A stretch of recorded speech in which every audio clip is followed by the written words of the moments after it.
Alrighty. Um, I'm going to do a live, but I'm probably not going to be very, very long because I'm exhausted. And it's Sunday and it's late for a lot of people. Most people are used to me getting this thing starting about 7, 7:30 ish, 8, and it's 9. So it's late for some people. But I am live. So hopefully people have their chat notifications on to know that I'm live. But anyhow, tonight's topic or tonight's chat or what do y'all want to talk about is just what it says on the title. Let's just talk about everything: music, gear, the business, recording, the whole 9 yards. So, um, just going to talk about everything. So,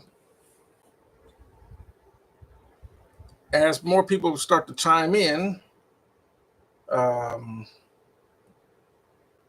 oh yeah, we got rain coming up. So my phone is sending me alerts about the rain and the weather. So, welcome. Hey, Maddie, two hats. Um, just going to talk about anything tonight. This is kind of like a free reign. This is not like a dedicated subject. Um, so I figured let's just talk about everything because that's usually what we do every week anyway, right? We kind of talk about everything. So I figured let's just talk about anything. Um, so I was watching. Speaking of what I want to talk about was I saw a video. Maybe y'all saw it, and it was talking about do gear matter? Um, and basically, does gear matter when it comes to recording? Um, and we always say yes and no. Um, but yes, in general, yeah, gear can matter.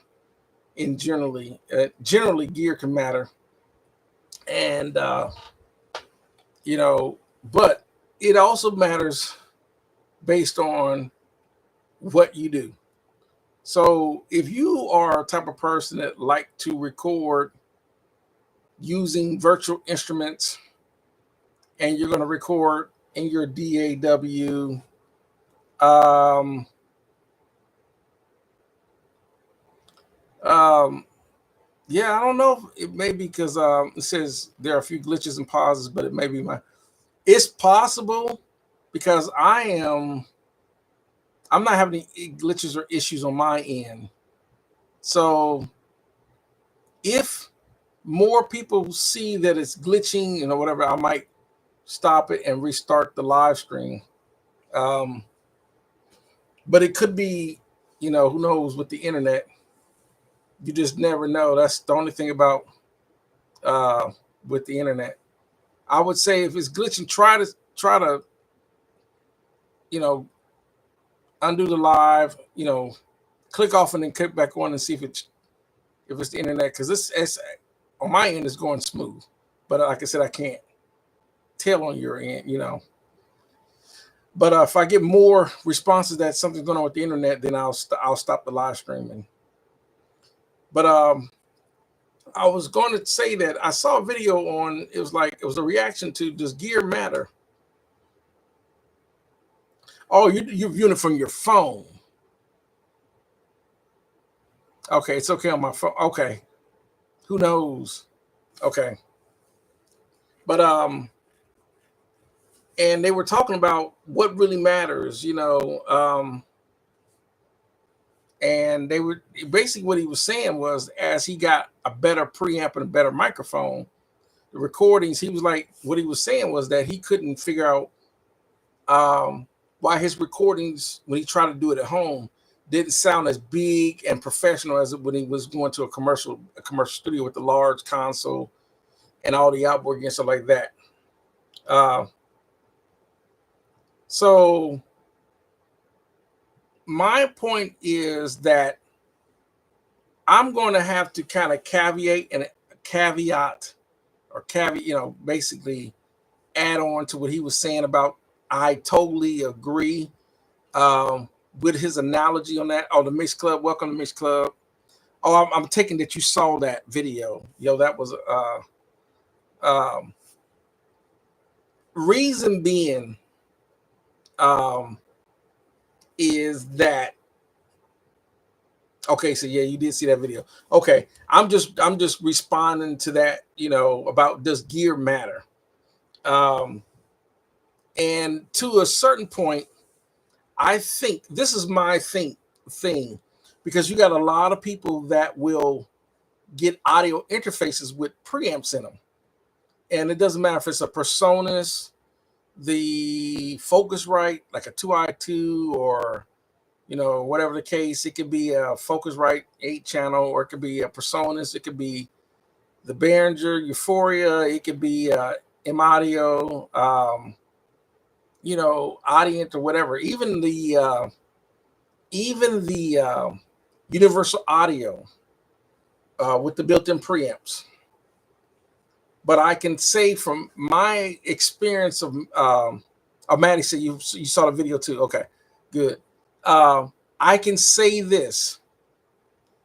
If I was going to use plugins versus hardware, and let's say I was trying to figure out what's going to sound the best with one or the other, I believe this is my thought process on this. You will be absolutely fine with EQ plugins, reverb plugins, and certain compressor plugins. But the one thing that they just don't have down is preamps. And preamps, if you think about this for a second, let's really think about this for a second. The whole concept. Let's talk about an analog console, for example, an SSL or Neve,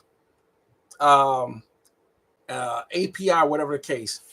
If you really think about those consoles, other than the SSL, where they decided to basically add on gates and compressors on each channel, all the other companies like Neve API was doing basically the same standard. Each channel would have a preamp and EQ on it, right? That was pretty much it. Other than that, it's just routing. It's just auxiliary sends, bus sends, a master section, and so forth. That was pretty much it. That's the common mixing console. Even this Allen Heat behind me, it's the standard mixing process is to run it through preamps and the EQ on the board and be able to route it. I'm going to select auxiliaries, or I'm going to create some bus channels, or whatever the case. That's always been the standard. So the sound of the board is the sound going through those channels. But what they decided to do is, when you would have a studio, they choose a console, because studios, the heart of their studio was mixing through and monitoring through the console. So the console was definitely part of that recording studio sound, was their console. So as they decided, well, it's kind of impractical to buy 20 different types of consoles just for the preamp sound. So what a lot of these companies decided to do is build rack gear with just a preamp, and maybe a preamp and an EQ, or maybe an EQ. Well, maybe in some preamp, some channels would have a preamp, an EQ, and maybe a compressor. So fast forward, that's basically the creation of outboard gear. That's the reason why they call it outboard gear. It would be out of a console board, right? So we call it outboard gear. And what that would do is give the engineer options other than just being stuck with just the sound of his console. Now we're going back to the 70s, right? We're going to the 70s for this concept, 60s, 70s. So they would say, okay, and then you would have these guys that were really good at engineering would start designing their own compressors, EQs, so forth. And then reverbs, they had to use real reverb chambers and stuff like that at the time.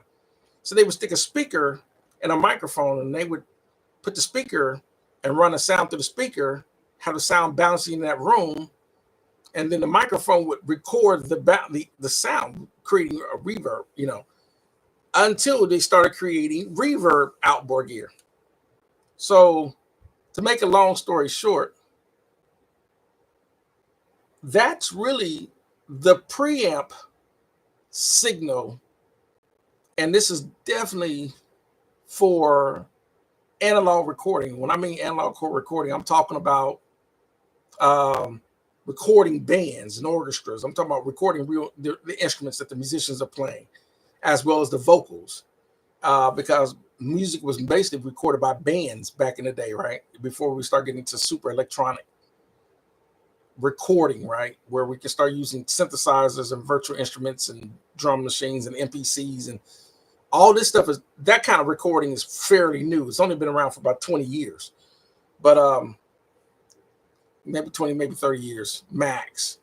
But majority of bands from the 80s and earlier, 90s, 80s and earlier, most music was bands. Doesn't matter what genre. It didn't matter if it was country, rock, whatever.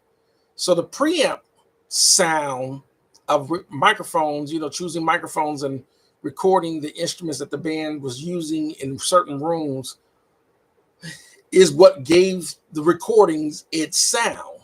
Now, what I think they've gotten down really well, especially with the technology of PCs and Macs today, is they've gotten really good with reverbs and delays, EQs, and maybe compressors for plugins. Everything else to get that big sound is just, the room, the microphones and the preamps. They just plugins aren't there. And so the preamps and audio interfaces just aren't there. That's the reason why the 1073s, the API preamps, the Avalons, the 610s, and all these high-end preamps is the reason why, if you're using that gear, it's the reason why your stuff is still going to sound as big as the recording, because gear itself, like whether I take my Avalon 737 in the rack in this room or put it in a commercial building, the gear doesn't know the difference. Same thing with the microphones. Now, if I have my, if I was trying to, the room can make a difference. If I was recording a band, it probably wouldn't work as well in this house like I would in a commercial space. But anyhow, so that's the reason why I kind of agree with him on that. So that's kind of my long intro to tonight's topic. We're talking about everything, but anyhow, let me see what Maddie says. Says, yeah, I would say his experience improved and he has fixed the rooms. His audio got better. And the preamp was only a small part of it. Yeah. The preamp is not really such as a small part, but it definitely plays a part in the recording.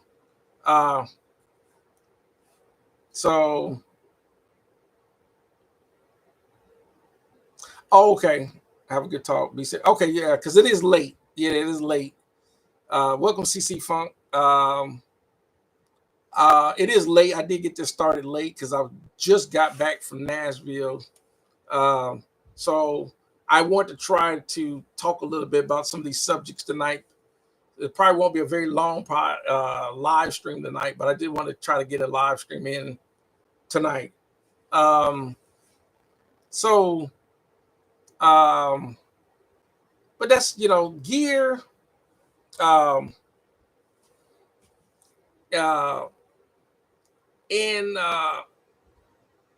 once again, even if you are just recording, let's say you're recording electronic music, you're using music you're just going to use drum sounds from drum kits from, like VST instruments or even your synthesizer instruments like I do. And you're going to use, instruments from the sounds from like the keyboards or whatever, or VST instruments, whatever. The vocal mix is still crucial to sounding good as a good sounding vocal. So the preamps would definitely matter there. Preamps and the microphones can matter for that instance. But when it comes to bands and orchestras, the rooms are definitely part of the sound. So see, Maddie just wrote that. Yeah, I would say the rooms and the mics are. Yep. There it is. But like I said, it doesn't always have to be talk about gear. I also, people tuned in. What are your thoughts on clones? Some people feel that clones still just aren't um, as good as like the gear they're cloning, as an example. My thought process is that, does the audience know it's a clone or a plug-in compared to the real piece of, whatever? Probably not. 90% of the time, they can't. An audience doesn't even know. They don't know about gear to care. What they hear is music. That's all they hear. So does it really matter if you're using a Warm Audio 1176 or an actual Universal 1176? Does it really matter? I would say probably not, if it's doing its job. But I would love to get y'all thought process on that. So like Maddie says, I would say there's no one can tell the difference between the clones or the more expensive. Yeah, I would say, no, I don't think. I've seen, because I know there are people out there that will sit there. Y'all have probably seen videos where when you see a comparison video, maybe a Universal Audio or Warm Audio, or it could be a STEM Audio or some other clone, and they're trying to come up with nitpicky ways to see how the more expensive gear is actually making a difference. And I would say, well, when people do that, it's because they are getting they're being paid. Maybe Universal Audio or Telefunken or whoever it is, Drummer, maybe Euphorica Labs, whoever the company is, they might get an incentive because maybe they have that real, that gear in their racks, and there's paid sponsor. So of course there could be critique of the clone stuff, but for most of the people like us that buy this gear, 90+% of the people are not going to be able to tell the difference, especially when you got everything mixed together. If you put a plug-in or a clone on a snare, you're not gonna. You got too much other stuff going on. You got the kick, your hi-hat, all this other stuff going on, all these other percussion sounds going on, the bass, the keys, guitars, the horns, the strings, the background vocals, all this stuff. And then you got, you got buses set up with different compressors on it. You got a master bus, and then on top of that, all that stuff is still going to go through more gear when it's mastered. Some sort of Shadow Hills mastering EQ or whatever, Manley, whatever the case, a Fairchild, whatever it's going to go through. It's so much processing. You're not going to hear if that was a Clark Technics 1176 on the snare. You're just not going to hear that. So, yeah, he said, Max, their probs can't tell if it's just a plugin or either. All the pros, yeah, they can't tell if it's just a plugin either. Yeah, no, they can't. The ones that say they can, they can't. It's kind of like Eric says, I can never tell the difference. So maybe only like 5% of the time I can pick out more expensive units. It's very, very hard to hear extreme details. It's the reason why it's like, for example, I would say it gets to the point, I guess it would get to the point when I go back and I listen to all this music that was made from the 70s and 80s, whatever, and they were going through Neve or APR, SSL, MCI, Audient, and the list just goes on. Helios consoles, Harrison consoles, and so forth. You can still have the same gear, and a mixing engineer can make the gear sound totally different based on his or her choices. A lot of times you can't, sometimes there have been recording studios, and a lot of these recording studios where a lot of this music has been made have shut down. So a lot of times you don't even know what gear they used.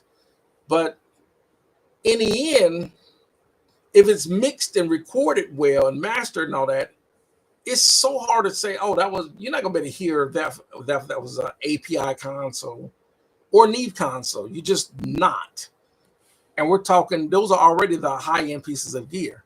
So, I think that's the reason why some people get into this, it's like with SSL and everything else. It's kind of like some people get so caught up, they've heard of SSL, which remind me, I'm going to talk about another thing that I saw. I think I talked about this a little bit last week about how SSL is price gouging people based on their name.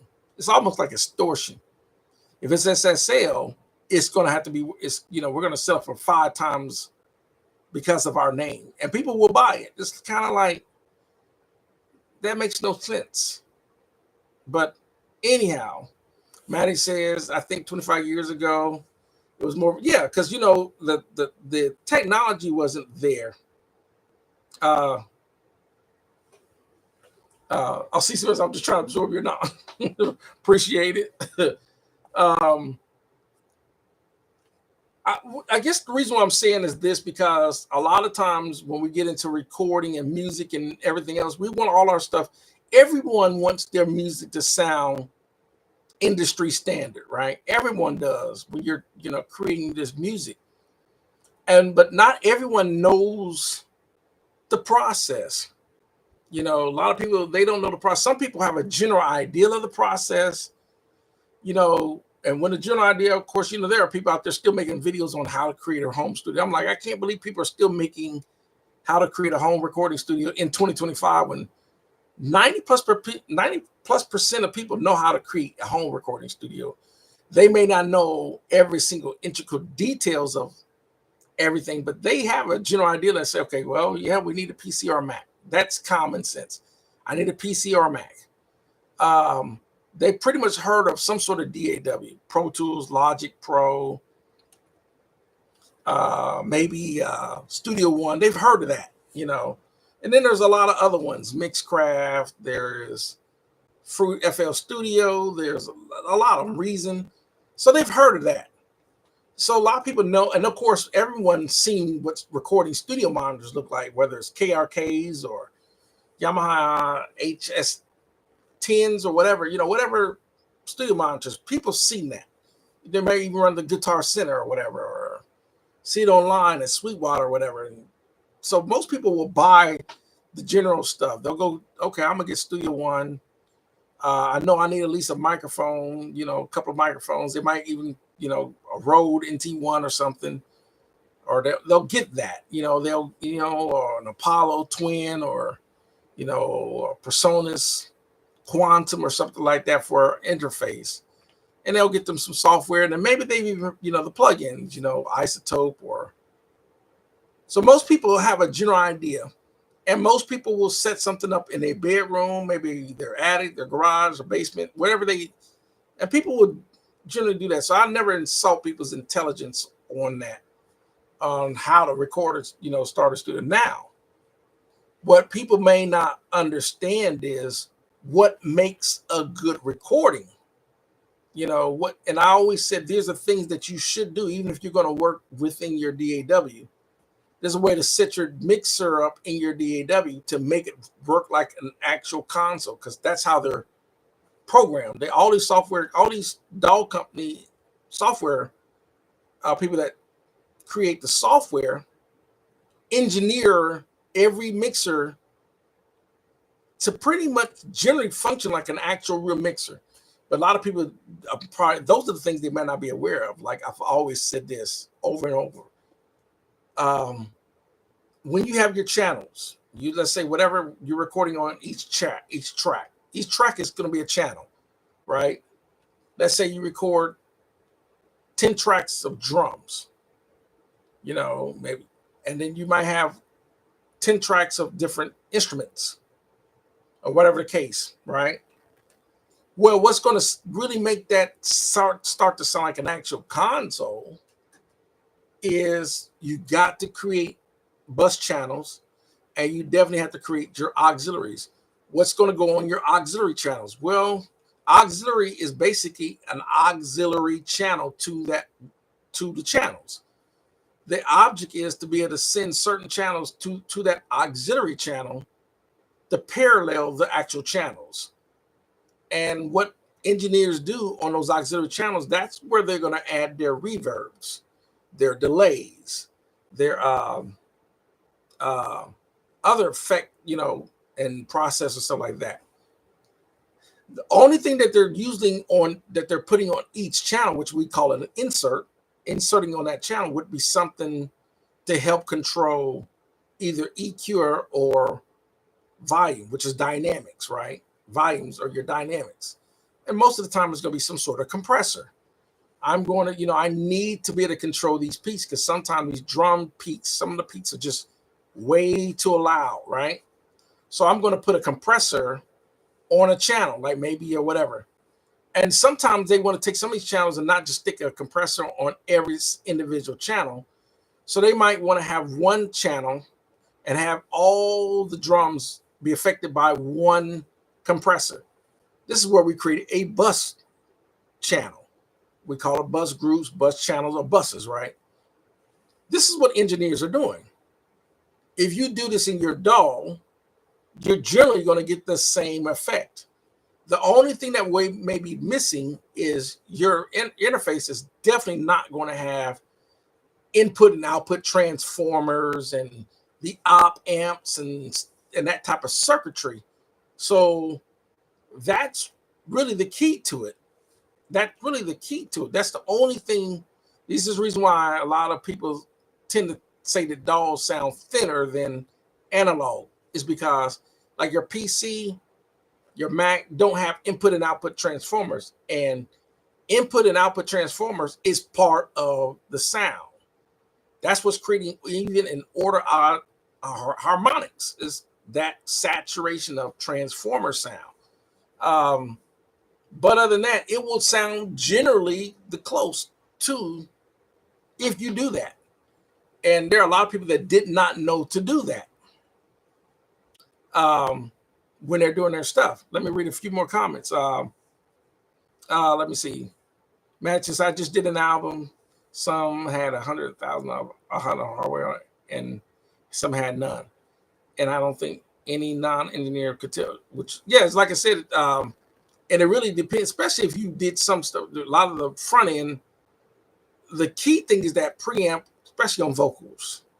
You can get away with virtual instruments on drums, or even there are bass guitar VSTs that sound like real actual bass guitars, P basses, jazz basses, and so forth. There are tons of drum, instruments sound like that. There are so many instruments that sound like real pianos and real strings and stuff like that. But the one thing that is going to matter in your vocal recording, because that's the one thing we're still recording, is vocals. And then, of course, yeah, you said I had some live drums and some program drums. They can't tell this. Yeah, like I said, it's the vocals that you really want to capture well. And that's why I say, if anything else, you don't have to have a $3,000 Avalon 737 like I got.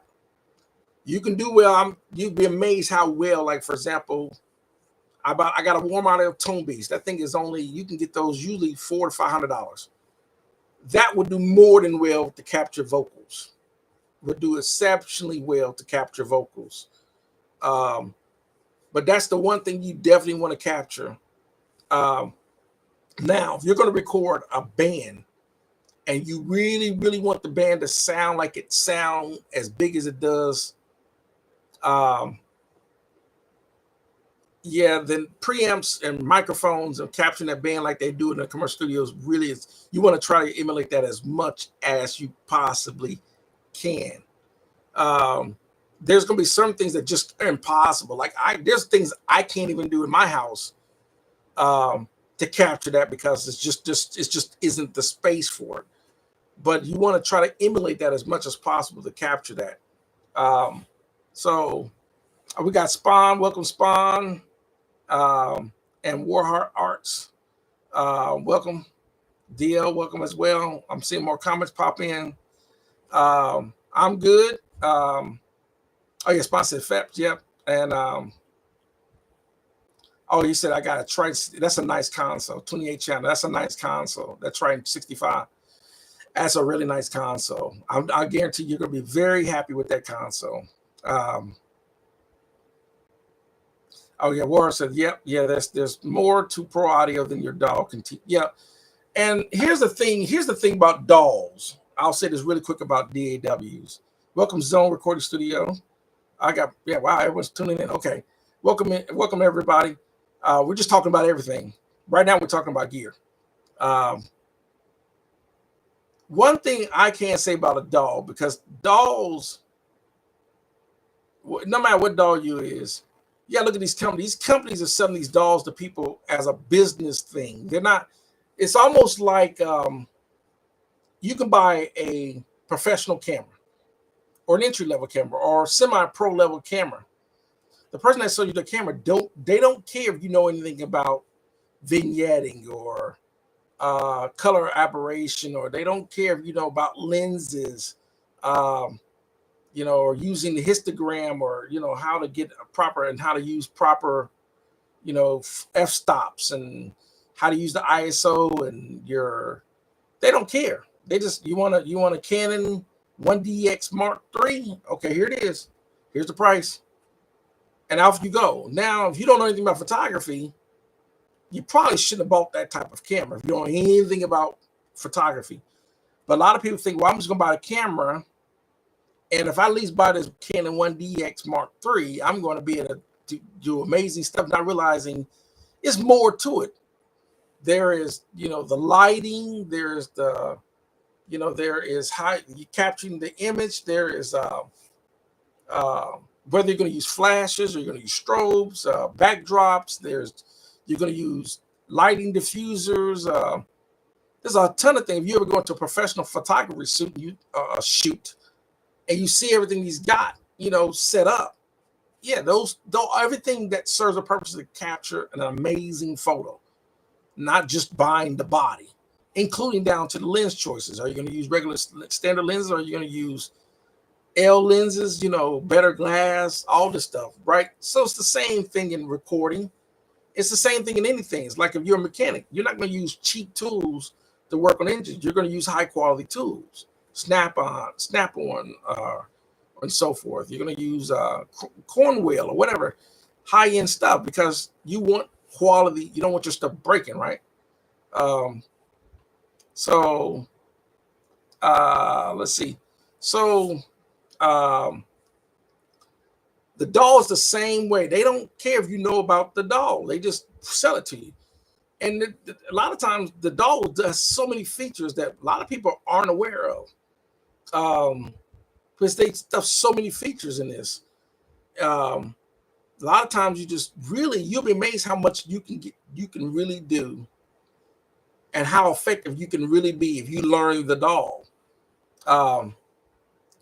But there are a lot of people, they know how to start, they'll get a DAW, they'll know how to arm it, they'll know how to get signal, set the input and outputs, and get signal, and then they know how to use, hit the record to record stuff. But you'd be amazed how many people do not know how to use time warping, or they don't know how to use automation, how to read and write functions of, there's a lot of stuff, how to chop and how to splice and so forth. There's so many features in this DAW that a lot of people are not aware that it did, how to split effects and how to make it do just all this ridiculous, amazing stuff. And they're like, oh, I didn't know my DAW could do that. So that's the key.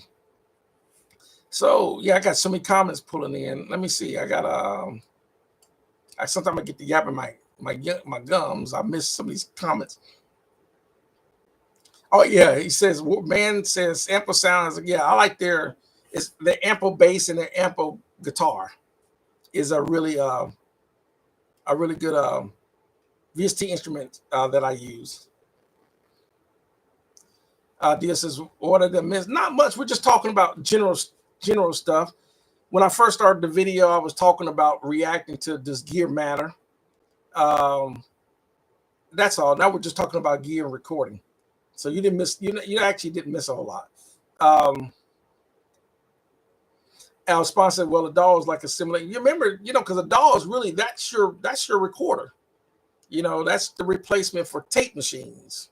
It's just that they added a ton of editing capability, in your tape machine that you can't do with a real tape machine. This is the reason why DAWs. This is the reason why Pro Tools became the number one DAW to use for recording studios and recording schools, is because of what Pro Tools can do as for its editing, right? So yeah, let's see. I got some more Wars Emperor, aka Emperor Kamikaze. I got you. Okay. Spawn says analog is the real sound. That's why they have tubes. Warmth is the real. Yeah.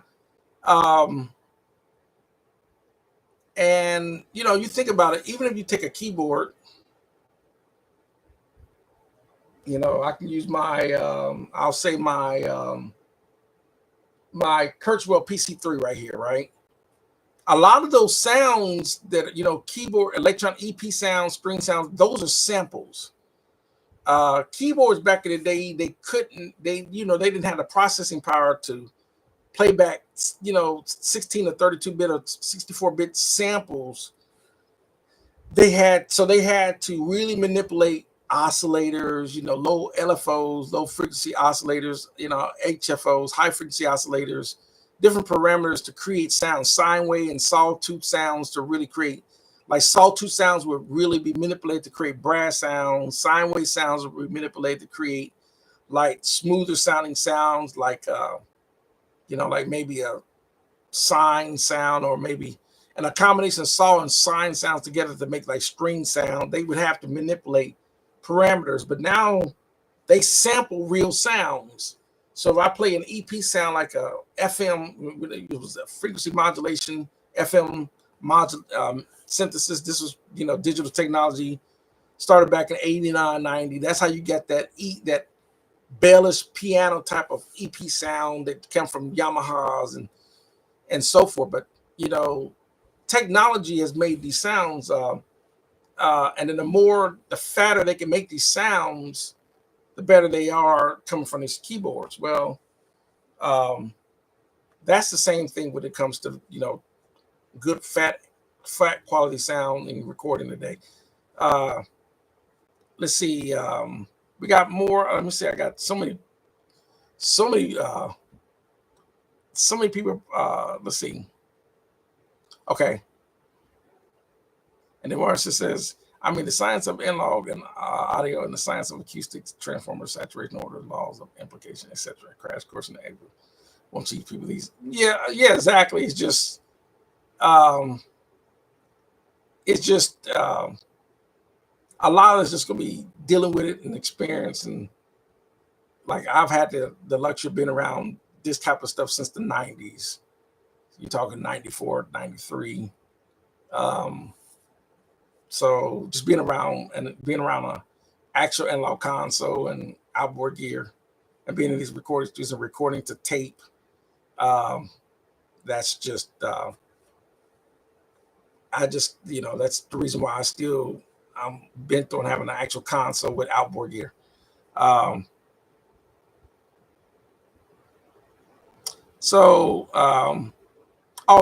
says a lot of analog equipment is actually tubeless. That's true. A lot of it is actually solid state. Like a lot of people like the 1073. The 1073 don't have tubes in it. Just like 1176, it doesn't have tubes in it. But it does have transformers. So a lot of people say the tubes, but it's really what's really giving you a lot of warm saturation sound and that fat analog sound is really transformers. If you think about it, tube circuit versus a solid state. Well, you go back to let's go back to the history of electronics, right? Before they even came up with the transistor, right? Well, tubes were the switches, right? And so, you know, with a tube, you had, you know, the cathode. I'm trying to remember all the parts of the tube.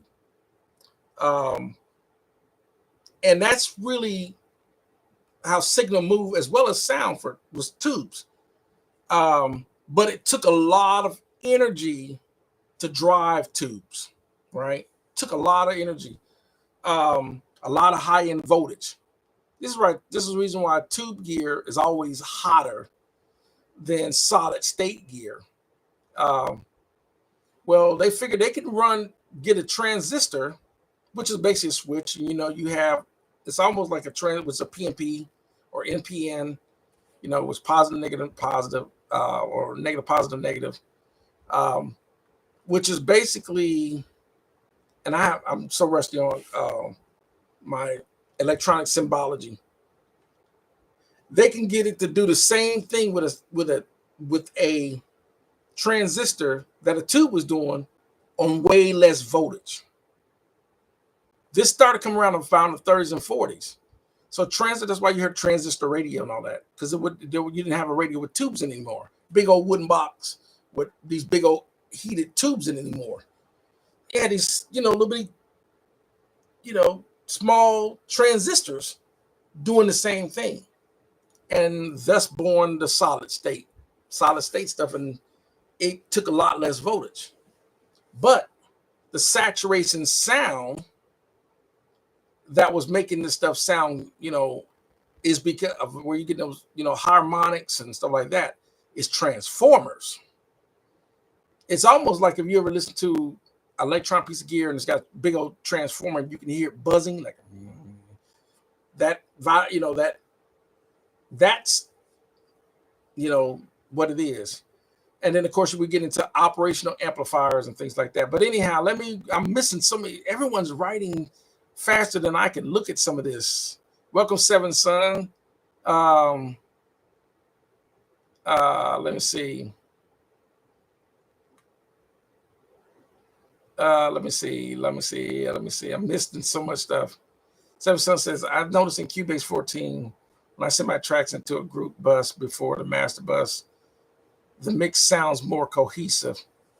And it, you know, yeah, I can see how that. Yeah, I can see how that would be. You know, because a lot of times when you put stuff in bus groups anyway, it kind of, because everything has to go. It's come from multiple sources into one. It's almost like, you know, it's almost like a school bus, right? You got 30 people getting into a school bus. That school bus is moving as one unit instead of having, you know, so 30 people are moving at the same. So you think of that like signal too. So, okay, let me see. CC Funk says dolls are still kind of tough, but I'm doing the best I can.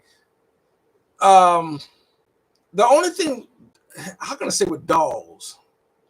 Like I said, because I started on tape machines and I was using ADATs for years, using tape machines and ADATs and even hard disk recorders. But ADATs, how can I say with dolls if you're having a hard time with dolls? You might have to kind of spell out what issues are you having with the doll, other than maybe understanding how to use the tools in it. That's the only thing I can think of.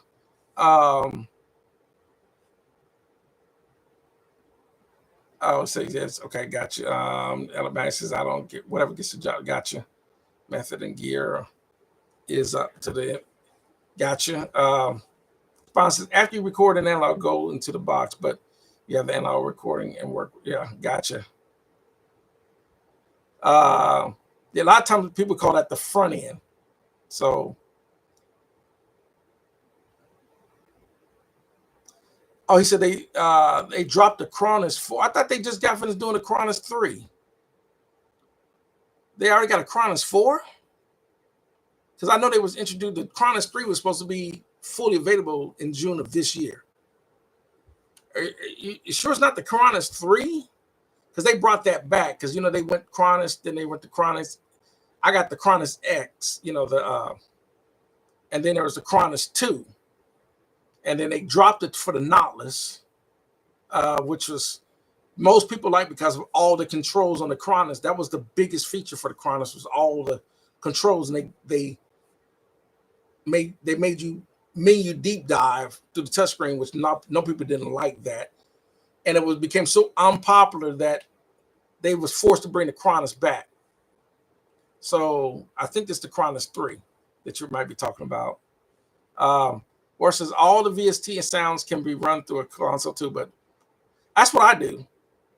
Because when I run all my VSTs through my console, even those VSTs start to sound warmer and fatter running it through a console.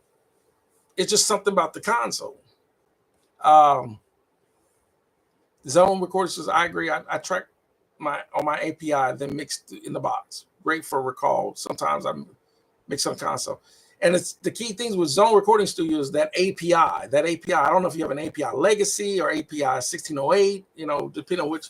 All the APIs, that it's that circuit of the API. That's the sounds that op amp. I think it's the 2520, is it 2560 op amp, that API. I can't remember the op amp, but it's that op amp. But that's one of the hearts, the sounds of that API is that op amp they're using. But APIs are great, they are awesome consoles. They're just pricey. This says, does Omnisphere allow creators to make third-party presets for the VST? I'm not sure. Do not know. That's a good question for Omnisphere. Most of these VSTs can let you create presets. That way you can, you can create a preset. That way you can always recall it back. You create a certain function within that plugin. That way you can always call it back. But some, just depends. Vigilante, welcome.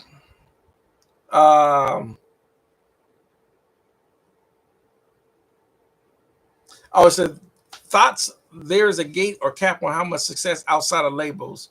I saw a short saying you don't have to have a deal.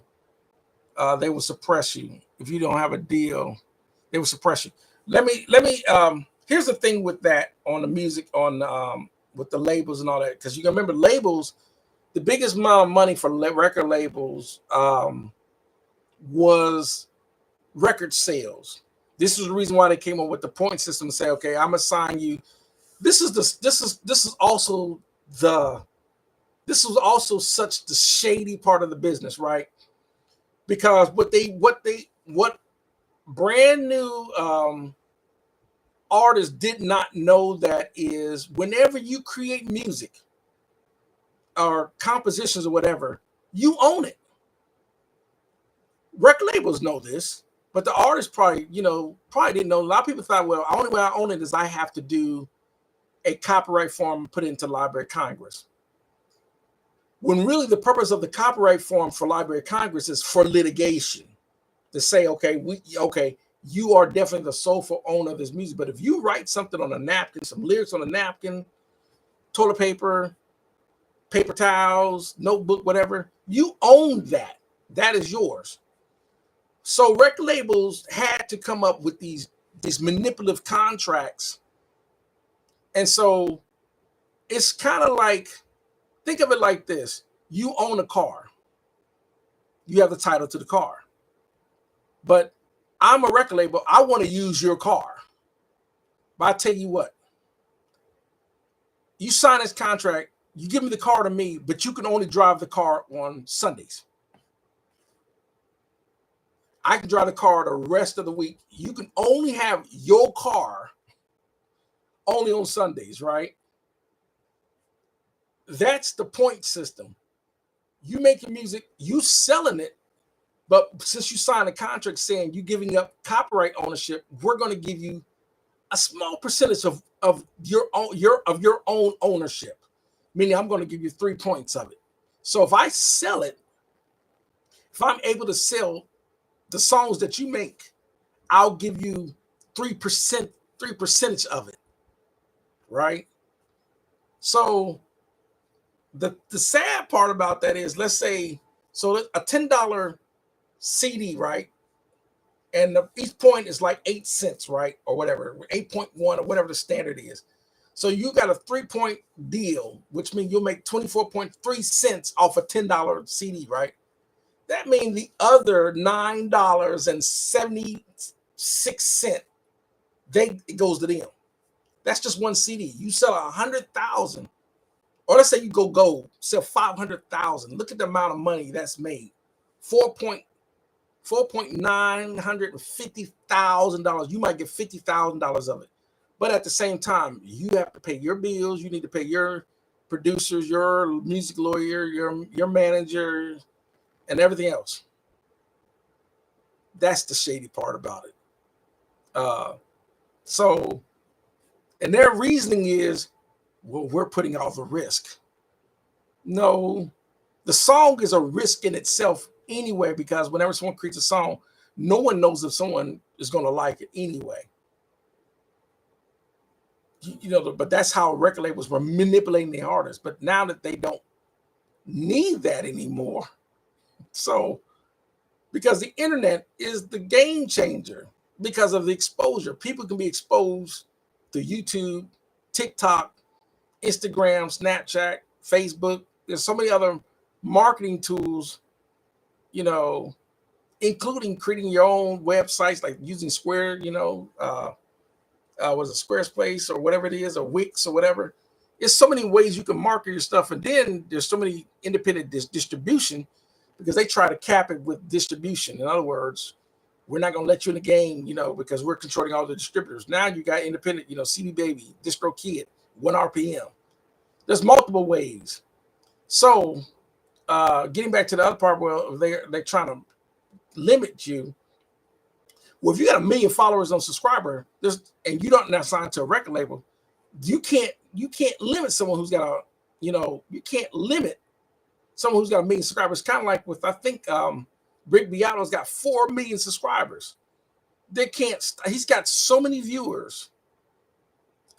Rick can never interact with his audience, because like I'm interacting with my audience, because whenever Rick goes live, it's so much chat going by. I mean, it's thousands of them. You don't get a chance to read them all.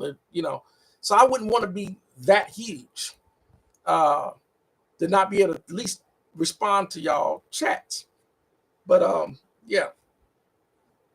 So let me move on to some more chats here. But that goes back to Vigilante, when I was responding to Vigilantes on how they trying to. Yeah, I mean, yeah, you still got Ticketmasters and all these big venues. But, I guarantee if you're a big enough artist, even as an independent artist, you'll be able to manage, and you got a good managing team to be able to book you. Trust me, those ticket places or those concert halls, you may not be able to get the feature Friday or Saturday night, but you can definitely, everyone is money talks. Money talks. So if you have made enough money as an independent artist to pay $50,000 to this venue to get in there, to and your audience, you're going to bring in at least 10 to 15,000 people are going to buy your tickets to come see a show without ever having to go through that. It's very possible. Even if you don't even rent let's say it's not like Radio City Hall. Let's say it's a park that has a stadium in it, that can seat 3,000, or 3,000 people can come to this park to see you. You can actually solicit the city to close out that part of the city and have people come see you. People pay tickets to come see you. I mean, there's ways to do it. There are definitely ways to do this. Thinking outside the box. But anyhow, moving on. DL says Cakewalk by Bandland is being phased out by the end of the year. Yep. They've already talked about, it's already going back to Cakewalk Sonar. But there's going to be a free version. And how they're going to do it is, a lot of times if you Cakewalk, you have to activate it every now and then. If you don't, it's disabled. Well, now you're going to have to download the new Cakewalk, the paid version or the free version, and activate it. Once you do that, but they say that the Cakewalk by Bandland will still be usable. You just got to make sure you activate it before before they don't support it anymore. But yeah, that's going back to which I had originally bought Cakewalk Sonar Professional anyway. I had bought the paid version before it went free. To me personally, and I'm not being mean about it, but I don't know why you would have a DAW that with that capability of Cakewalk and it isn't paid, because it's the same. It has the same amount of all the same possible production tools like Logic Pro Studio One. I don't know why it was free in the first place, but I get what Bandline was doing, because it got dropped by Gibson. It's a long story with the Cakewalk, but yeah, that's what's going on with Cakewalk. Spawn says, as an engineer, we want the best recording possible, then we add effects. You want the best recording first, then yeah, exactly. That's always the front end is the key. That's whether you're recording in the box or recording a band or whatever the case. You want to get the front end right first. That's absolutely 100% true.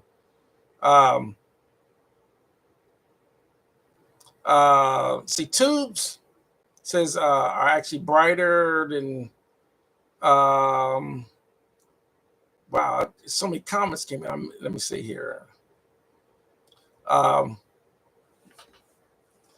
Tube, like I said, tubes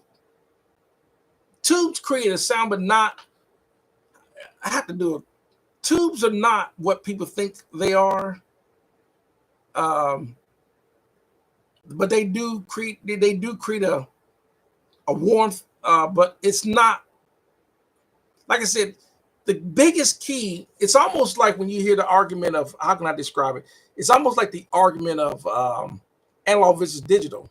When really the true argument is really analog versus digital conversion, because digital itself don't make sound. Once it's converted from analog to digital, it just becomes ones and zeros. That's just computer binary. A combinations of ones and zeros. That isn't sound. But how it's converted, the converting processors, based on whether you're using an audio interface, your CD player in your car, the sound card in your Mac or PC, the sound card in even on your phone, is an AD to DA converter. Believe it or not. The only reason why we use audio interfaces for the most part is because we need multiple channels to record and multiple channels playback. That's other than it. Generally, you can use this is the reason why sometimes you go on your DAW and you don't have an interface, it'll automatically default to your sound card in your computer. You'll be able to hear sound, but a lot of times the conversion is not as good as an aftermarket interface, i.e. RME or an Apollo or a Lynx Aurora or Apogee Symphony or something like that. Or like me, I got the Antelope Orions or the Marker Unicorn, the Motus that I got. That's what's not going to sound as good as those type, because they just got better processing conversion. So that's really the true argument, analog versus digital conversion. Like your digital mixer has an AD to DA converter in it. So anyhow, let me see what it says. Funny because they emit light and it. Okay, I might have missed some because I got so many comments. I missed so much. So everyone wrote a lot of stuff. Let's see. When using higher in gear, I noticed smoothness, but that's about it. It's sure not worth the 20K. Well, I'll tell you some gear that I just think is not worth it. Like the asking price, like Fairchild 670. I mean, those things is 60, 70, 80, $60,000 for a compare. I don't see it. Or $10,000 for a Pultec EQ. I can't see it. And it's the reason why I have those Lindale Audios right there in my rack. Those are the same as Pultecs, but cost nowhere near as much and get the exact same results. I think those each were about $399 to get the Pultec sound. a boosted attenuating. I'm not spending. Why would you spend $10,000 when your $400 unit get you the exact same? It'll get you there. So, let's see. What's it? The best tech was back in the day. That's why I ride with it. Oh, this is I'll come talk to Spawn. I'll say, yeah. I'll send Spawn. Yeah, I know, right? And let's see. Oh man, I came through with that ADAT too. Yeah, I like my ADATs. The blackface ADATs, they were always known for having syncing issues. But you had a lot less problem with the XT models. Like I got the XT models. I need to turn them on and clean my ADATs. But yeah, they are, I'm a big ADAT user. I play with them every now and then. I just don't record them as much because it's so easy to record it to a DAW. But anyhow, let's see. So, Don Gordy. Okay, I was going through all these chats. I missed Don and Glenn and welcome. And oh yeah, I did say welcome Sim. If I didn't, okay, I missed so many comments. Okay, and thanks, Don. I hope I'm saying it right because you're DHON, Don. I think I'm saying it right. Thanks. I'm glad you like the channel. Like I said, I like doing these because I get to interact with everyone through their chats instead of just always, responding to a comment. I don't know why more YouTubers don't do this, more. I know I was doing this more often, but at least I try to do this as much as I possibly can. I don't know why more YouTubers don't do this. I think the audience would appreciate when you interact with them more. So let me see. Sponsor, you see Mark's board. He can change the channel without turning the whole thing into a ripper. Small things. That's true. Yeah, he's talking about my yeah, you can, which is actually true. Let's see. And I don't know. It's almost like I don't know if people saw when I this way and the gear. I don't know if people saw when I did the Christmas CD. I did a little thing about the Christmas CD about 6 months ago, just before Christmas, to let people hear. It says how I mix on the Allen Heath. I think I was doing it because some people was trying to say you can't get this professional sound unless you're in a commercial studio. I'm like, well, let me explain something, and they're thinking the ideal commercial building, meaning you have the room within the room, floating rooms, you got the control room, the live room. The typical, and when I say typical, I'm thinking Ocean Way or East-West type of building setup. And I'm like, well, if you go to Nashville, you go to Berry Hill, all them houses that are recording studios used to be houses. The Berry Hill used to be nothing but houses. It's about 40, 50 recording studios in Berry Hill. And even part of Blackbird, which is in Berry Hill, part of his studio was houses. Was a house. So it's not necessarily the traditional commercial build. It's really how the gear is being used in the location.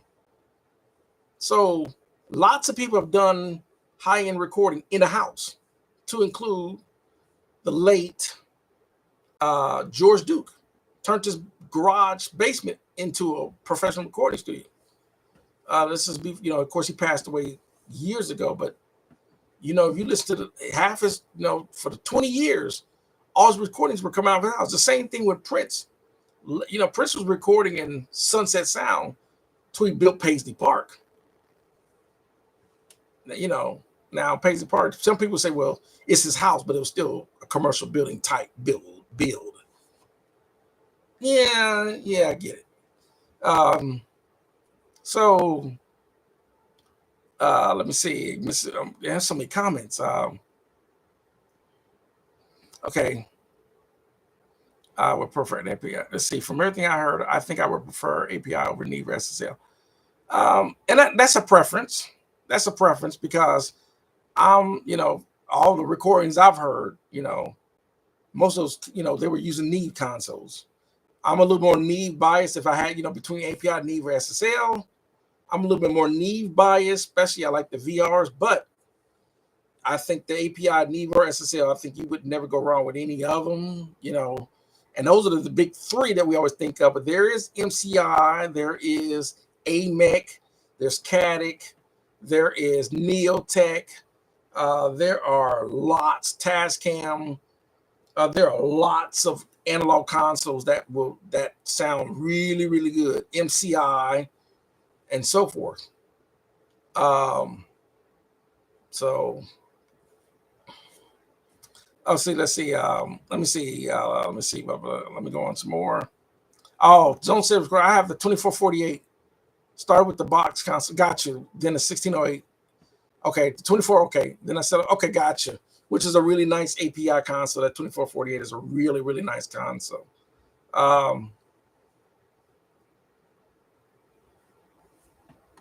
Neve said wonder. Neve is as good as API is good SSL. It's a big circuit board. Yeah, it's just, and like I said, you'd be mad even if you have an Audience or a Helios, a Neotech, or in those consoles, they're going to sound good. They're going to sound good.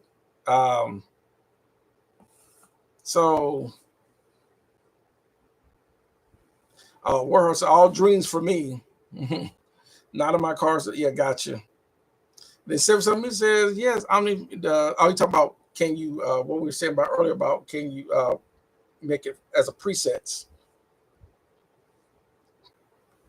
Okay, yeah, he said about a few preset packs for, gotcha. Okay. Sponsor, we need to educate you guys. Let's see, got some more. Let me see. Man, there's some comments coming in.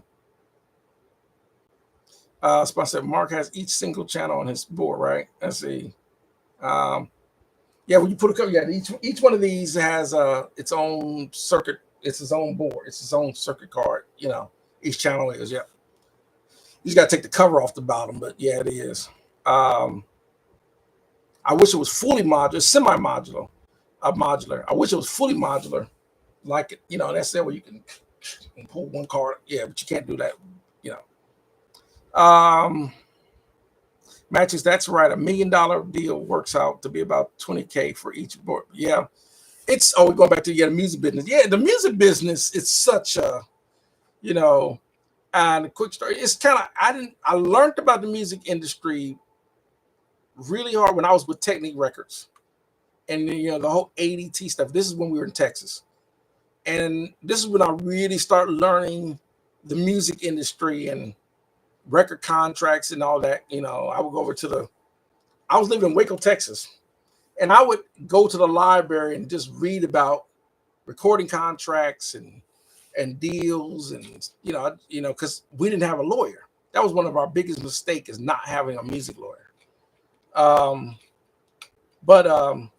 the music industry have always had contracts where they try to keep artists. This is why artists today are still fighting for the masters, meaning the master recordings, because the record industries were still, not only were you making money from selling the product, the CDs, and you were selling the cassettes and and the product, they were also making money from licensing. They were making their money from like, I'm a license to put it on a soundtrack for a movie. The music, the record label would get that money, not the artist. Sometimes depends on the publishing deal with the songwriter. The songwriter may get a little bit of cut. This is the whole point of why you want to be affiliated with BMI or ASCAP, because that's key for a songwriter. But mechanical royalties, this is the reason why the artist would only, because they didn't own the song. The only way artists get paid was the tour. And they made their money off of ticket sales because they sure wasn't making it from the record sales because the record label was only giving 3, 4, 5, 6 points per album. You know, and it depends on how many album deals they got. You know, they might have one album deal with a record label, they could have up to 7, 8 before they renew their contract. It can get really, really it can get really, really ridiculous trying to really explain the extent of the music industry because it's a 3-hour topic by itself. So, you know, man, it says 360 deals offered 12 years. Yeah, because they couldn't, you know, 50-50 deal or, you know, some sort of other deal or, some sort of contingency deal or, you know, it's a, whatever the deal was, artists, you know, but when they stop, you know, when BearShare and Napster and all this really took over digital downloading, pirating and all this, it really killed the music industry's business model. So they had to invent ways to keep making money off of artists, including with the, you know, Spotify. People, you know, to me, I don't know why people are still with the Spotify now because you're not making no money off of Spotify. You know, 1 billion streams get $1,000. 1 billion streams to get about that. That's like, it might as well be free for 1 billion streams. You know, 1 billion people listen to this track. Some people have a, you know, they have their stuff on repeat to build up their, you know, listening audience. But, you know, that's kind of ridiculous when I could have sold, if I sold 1 million hard copies at $10 a shot, that's $10 million. That's way more than making $1,000 off 1 billion streams. But that's me. I digress. Okay, let me see.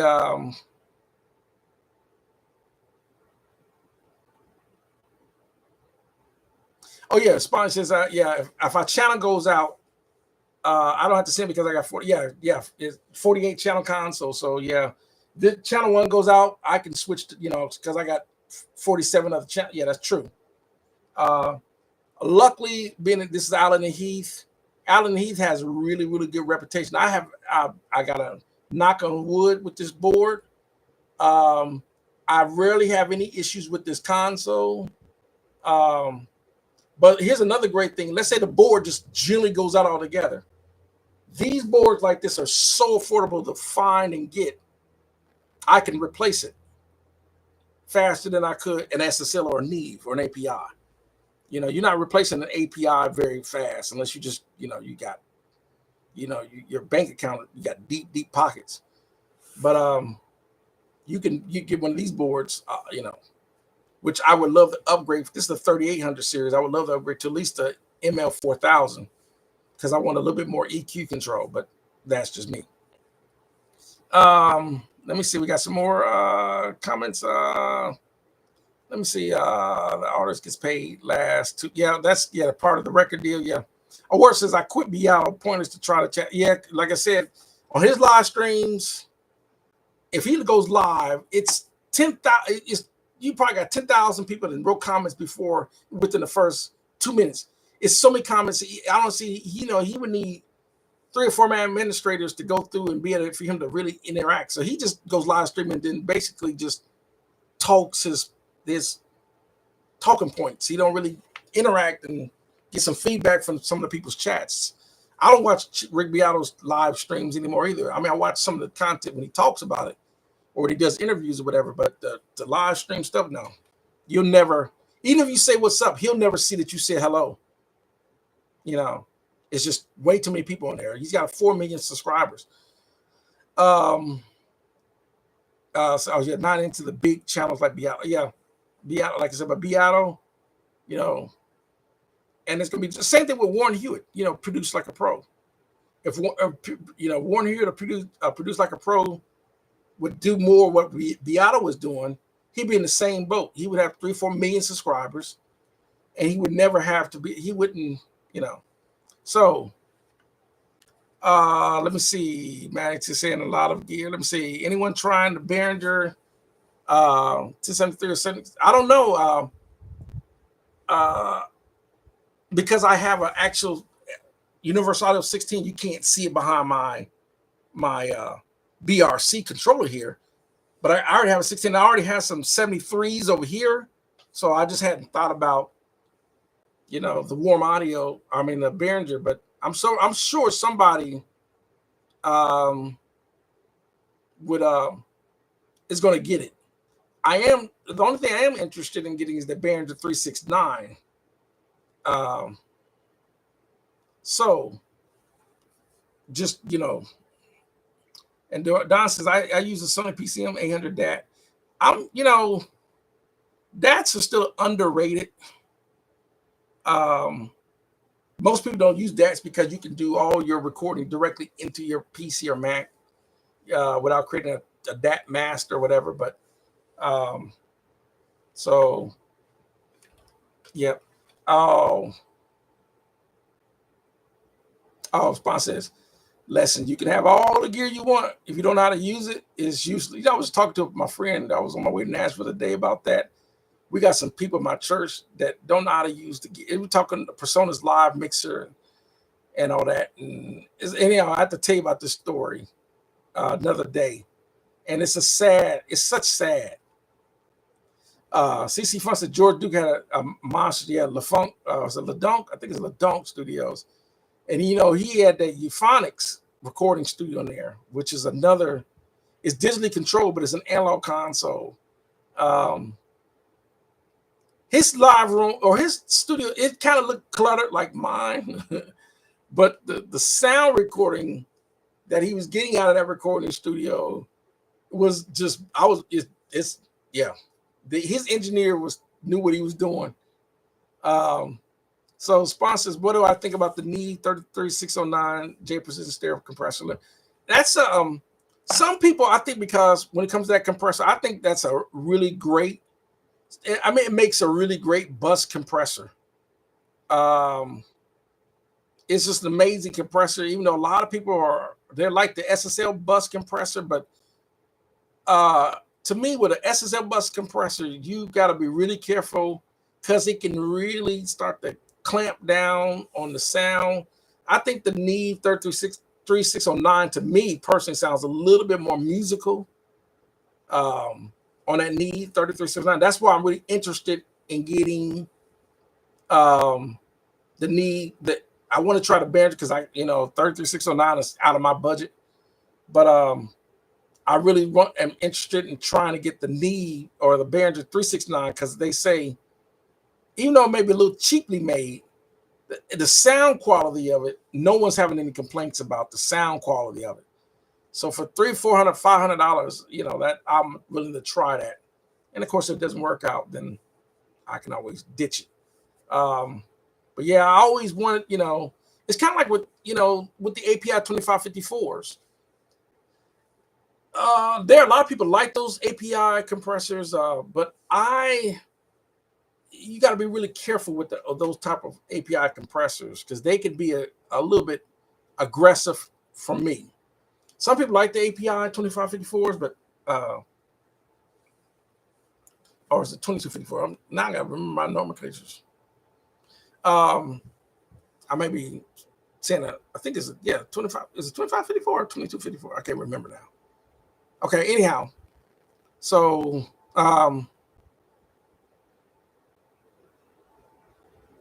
so let me go back to because it's so many comments coming in. I'm missing. Let's see. I'm saving up for a low-cost mixed bus compressor, probably warmer, maybe the Chameleon Labs. And believe it or not, for a mixed bus compressor that's affordable, a lot of people like the Warm Audio bus compressor. It's based off the SSL bus compressor, but it's affordable. You know, for I think the bus compressor is about $400 or $500 for that Warm Audio compressor. But you know, STEM Audio also has an SSL type bus compressor, but it's more expensive, about $700, $800. Me, I've been using plugins. I've been using IK Multimedia plugins for my bus compression. Every now and then I run through my Alesis CLX 440 compressor there. as a bus compressor. You'd be amazed. That's an overlooked, underrated compressor. Let's see, how much is 1 point? Suge Knight and Dr. Dre was getting 1 point when he was signed to Ruthless Records. Suge Knight wasn't under a point system because he, but Dr. Dre was on one, when he was with Dr. Dre was with when he was when they were NWA. They, and Ice Cube kind of recognized that quick. That's why they started having to a few, and they was trying to get Easy out and realize that you're getting screwed being under this record label. And then they realized after all that, Ice Cube was actually correct. But yeah, but Suge Knight, he just took over Death Row. He just, because Suge was a Crip. So, but anyhow, moving on to we got some more. Oh, ES Audio Recording Studios, welcome. I miss Jazzy Lamo. Am I saying that right? Jazzy Lamo or Jazzy Lamel? Might be Jazzy Lamel. With all the consoles you mentioned, can you even make a return on investment on that type of investment? Is it even worth it? I'm going to say this when it comes to consoles. Some people want the console. They're not looking for a return on investment. They just looking for because it's the sound. I'm still in Kurzweil's model. It's the sound, right? Like people like me, whether I'm getting a return on investment or not, if I had a Neve VR, 48 or whatever, it's the sound, which can eventually turn into a return on investment if I had, if I start getting more clients and all that, because it will create a return investment because word of mouth. But there are, for people that are actually trying to build a commercial studio to build clients or rent their studio out, yeah, you can make your return on investment. But once again, the music business, the music recording studio business is kind of, you might have a bigger shot at making a return on investment if you're in a bigger city like New York, or maybe Miami. Well, yeah, Miami, maybe Detroit, Dallas, Houston, LA, Seattle, anywhere where there's large amounts of population. Nashville, but those cities like LA, Nashville, New York are extremely competitive because you already, studios are also based on reputation, especially if you're going to get in high-end clients like a Mariah Carey or Rascal Flatts or whatever, or big end client.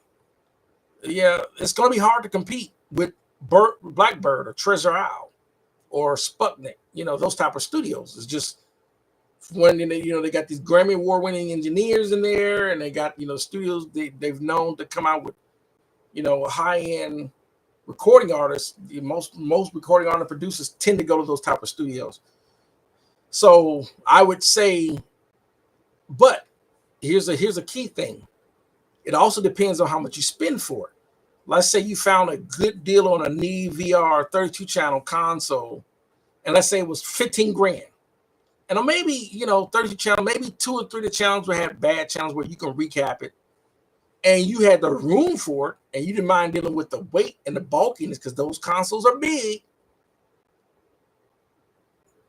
The sound quality that you're going to get out of it is definitely worth it in itself, if that makes sense. I know that was a long answer, but that's, if that makes sense.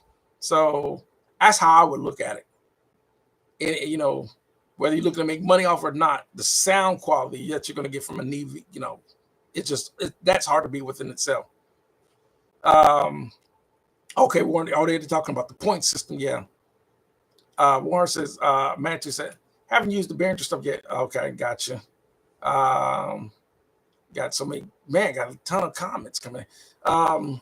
Don said, the data I use and then long ins and outs into my DAW for converters and say, okay, that's a good, yeah, that works.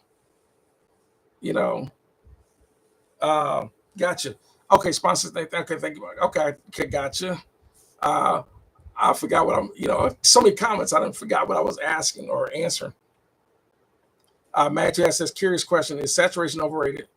It can be, I'm going to say overrated. It can be overused. I wouldn't say it's overrated, but it definitely can be overused if you oversaturate, because then a lot of the quality of the sound can get lost. It's almost like squashing when you over compress with a compressor. So, oh, sorry. She said Suge was a blood. Okay, gotcha. I said Crip, didn't I? Yeah, he was a blood, wasn't he? Okay. Yeah, I know he was one of the two, Crips or blood. I knew he was, yeah. Which I'm really shocked, because I think I'm almost positive Suge being a blood and Snoop Dogg being a Crip. If you think about it, just you think about it, with Snoop Dogg wearing blue. I'm just saying. So I'll shrug Knight. He's not like well, he just thought he could bomb bars and way, bully his way into the music industry, taking over label, the bully his way to make money. But this should not have bad intent. That's why he ended up the way where he ended.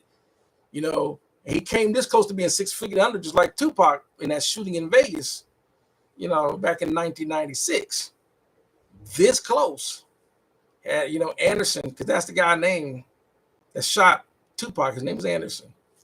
Of course, he got shot 2 years later at a car wash, but Orlando Anderson. And everyone knows Orlando Anderson shot Tupac. I don't know why we talking about who shot Tupac. They knew who it was. They knew the minute they saw the, they got video footage, because Vegas got cameras all over the place. There's cameras that practically on every corner in Vegas. So the Vegas PD knew the car that night, So anyhow, someone says my return investment is my enjoyment of using hardware at this. Yeah, I'm like the same way. I'm not making money off my gear, but it's the sound. It's hard to beat the sound whether I'm making money at it or not. It's the sound. It says, okay. And Ward says AI would dominate sync licensing now. AI, I'm so mixed with AI, because now like there's some videos I watch on YouTube from time to time that it's almost to the point where it's almost at the point where you can tell some videos you can obviously tell it's AI. I was watching this one video. It looked like this older couple, but what the problem is, I knew it was AI because the background people, the faces, the lady's face would turn into a man's face from time to time because the AI couldn't keep up with the dancing move. I was like, yeah. So, but some people say that AI is getting so good that you can't tell that's a human singing, or you can't tell it's an AI singing. It sounds like a real human. And other people say, no, we can definitely tell it's AI. So,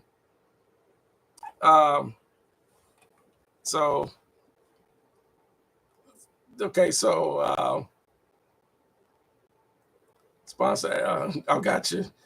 Let me see. Sponsor, big need. You would need a new power supply. Yeah, if because that was the only downside to. Well, actually, wasn't a downside. That was just a common thing for large format consoles when you go back to the 80s and so forth. Is they had these large power supplies. They were in their own room, so the AC was constantly running. But you think about it, those studios ran 24/7 a day. They never turned the gear off because there was always clients in there, so the gear constantly stayed on.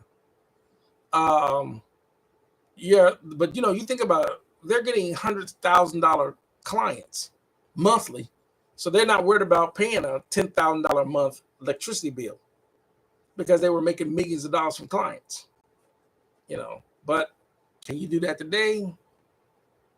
It depends on how busy. If your studio's busy, if you constantly, you're getting that kind of clients in, you can still do it, but very few places are making that kind of money, unless, even Nashville. Well, Nashville still stays pretty busy, because it's just the way the Nashville music scene is. They They only record real musicians. They don't, you know, it's just the way Nashville is. So Nashville is, you know, if you can get into the Nashville circuit with a recording studio and you want to make money, Nashville will be the way, because it's so many people going to Nashville to record, especially country and Western music. It's huge there. So let me see. War says, for me, workflow is better than my console. Well, for me, my console is part of my workflow, so that's for me. So let's see. But AI, like I said, I got mixed views with AI. You know, I just really do. So let me see. I got a few more comments. Then, yeah, let's see. And AI can't groom young children to be future starlight. You know, with AI, you know, artificial intelligence, it's trying to learn human behavior. So, oh, someone said, have you seen the AI girlfriend app? Yes, it can group. Which is, yeah, that's, you know, if you have an AI app, girlfriend or boyfriend app, that's almost bad as thinking you're watching porn and think you're actually having sex. No, you're not in the, you know, you're not. You're just watching it. You know, it's, you know. But anyhow, oh, Betty says, I never came up working a console, but it looks like, I'm telling you this, for a lot of people that never got a chance to be on a console, and I can't say this for everyone, but all I can say from my experience, and this is just my personal opinion, I think if you start working on a console, working everything through a console with outboard gear and patching, I think you will fall in love with that workflow. Even though some people say they wouldn't, it's almost like when you're working in the box and you're finding plugin. A lot of times you have to have 2 or 3 screens because you got a plugin that pops up.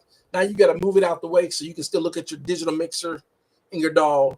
You got another plugin. Now you got to move it out the way. Then you got another plugin. And it depends on the size of the plugin. You know, you got 12, 14, 15 plugins. You're trying to move these plugins so you can visually see these plugins doing what they're doing. Some people minimize those plugins because they'll set and forget or whatever. They'll put a plugin here, plugin there, whatever. They'll try to tweak it and all that. You're trying to do all this, and all this stuff, it starts cluttering up the screen. When I'm working on the console and I got outboard gear plugged up, all I got to do is turn around. I can see all the outboard gear working. I can look at everything. Plus, I can hear it. I can look back at the outboard gear. I'm looking over. Okay, I see it doing. I see what it's doing, and I can just kind of slide over and make my adjustments to it. I can click, do what I need to do, and I can go back to the board, and I can continue this. Okay, yeah, okay. Let me go back over this compressor over here. Let me fix this. I can do that. That's what I love about that. You can't do that in a DAW. You got a lot of times when you got a plugin, you need to go back. You got to pull that plugin. You got to find it. If you got to minimize, you got to pull up and then it'll pop up. You pop up, then you got to make adjustments. Now you're looking at you're trying to, and at the time, your whatever the case is going on in the mix or whatever, you're still trying to monitor your mixers, your meters. You're trying to still listen. You're trying to use the mouse. Sometimes you got, if you got the controller. Some people have the SSL. I forget the DAW controller, whatever. All these things. It's easier for me if I just got the EQ on the console and I'm just using the EQ on the console. It's just easy for me to reach on the console and make I'm going to adjust mid-low at about 800. I'm going to drop 2 dBs, or I'm going to attenuate 2 dBs of 800. I can go like that. Bam. I can come over here or whatever the channel is. Bam. Done. But some people don't see it like that. Some people love working in the box, which can be, some people, they used to that workflow, so it works for them. So it's easy for them. For me, it's easy for me to look behind, especially, I don't always have it bright in here. Sometimes I got all my other lights on. I can have it, I might have it, if if I turn it like that, I change the lighting so it's darker in here, you know. So I got all the gear on. I can see you can see you can see everything. It just looks, the looks of it. So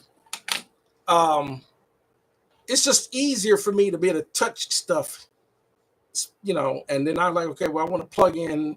Because I got all my gear in alphabetical, numeric order. I can patch in this gear out a couple of cables, bam, bam, out at the top of my pass bay ends on the end, and plug it in, and it's working.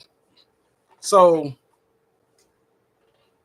but some people, like I said, some people they can do faster. To me, when it comes to working a DAW, yeah, I can edit, and I can edit in the box fast.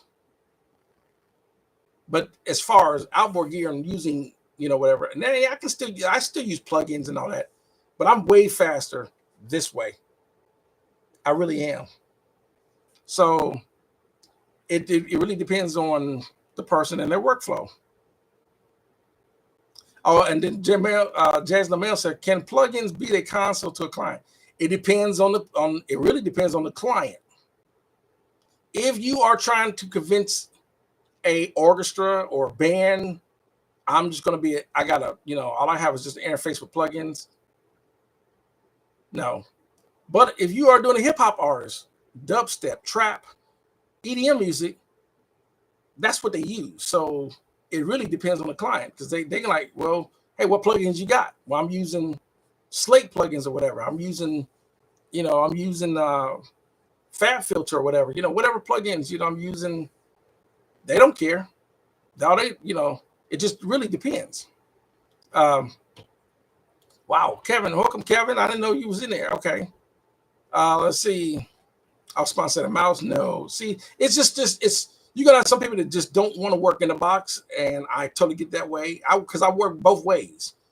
I prefer the console way, but I can work in the box way because I've been working like that for years as well. Kevin says, "Do you keep any of your music techniques or gears?" No, I do not. I try to share. Basically, let me repeat the question: do I keep any of my music techniques or gear secrets? Secret? No. I try to share as much as I can because I want people to know as much as I do.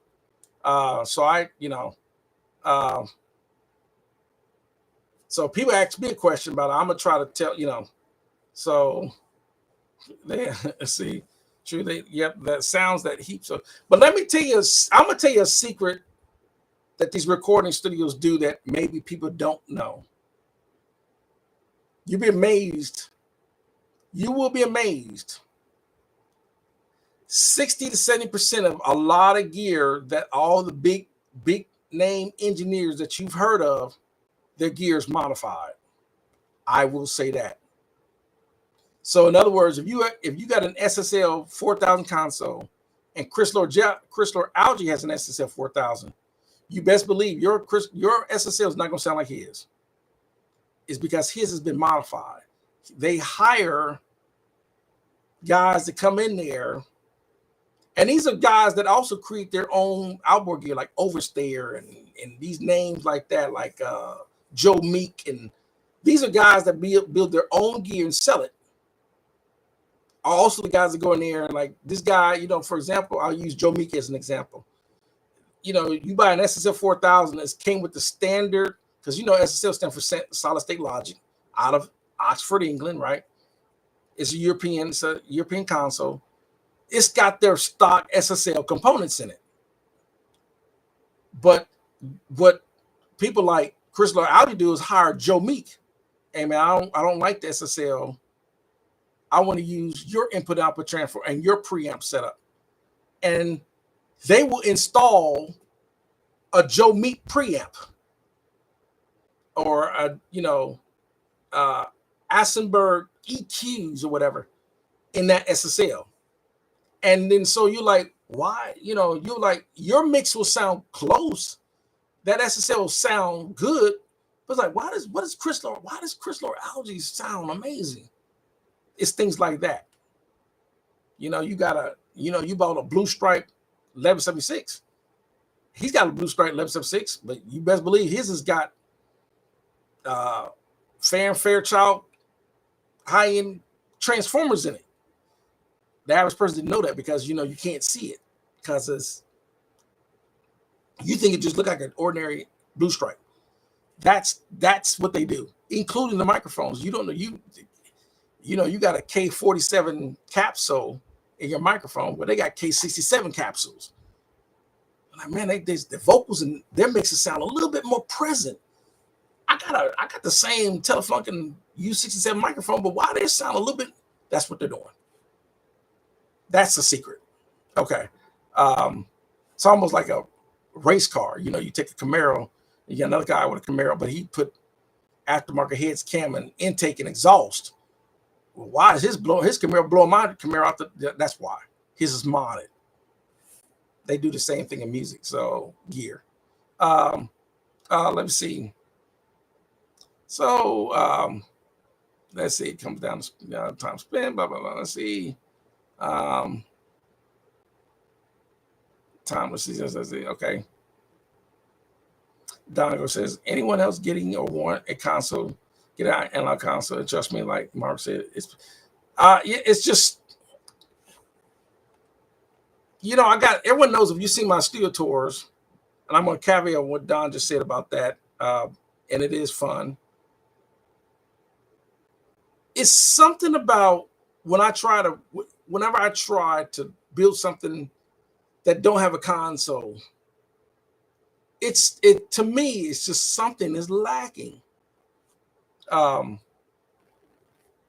So I can't describe it, but it's just something going through that console, the sound. So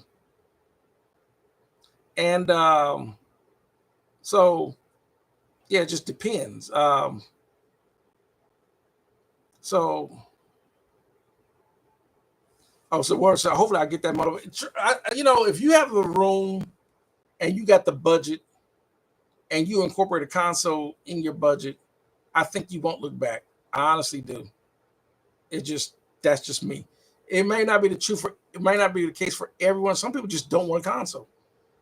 But I just, it's the sound. So got you more data. Let's see a song feels like I got you. Okay.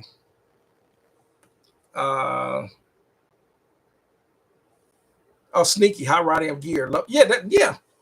Most people that if you don't know this, that's exactly what they do. Sometimes, if you pay attention, sometimes if you watch some of the Warren Hewitt tours. When Warren Hewitt produced like a pro goes and does a studio tour, he'll run a piece of gear, and every now it may have a switch that gear never actually came with, or it might have a knob or something done to it. Or even when Michael Brower was selling all his gear, he tells you some of that gear that he got, he'll tell you, oh, I had what's your name do this to it. I had another guy do that to this. He'll tell you.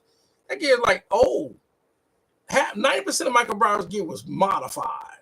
So it's like, that's the game,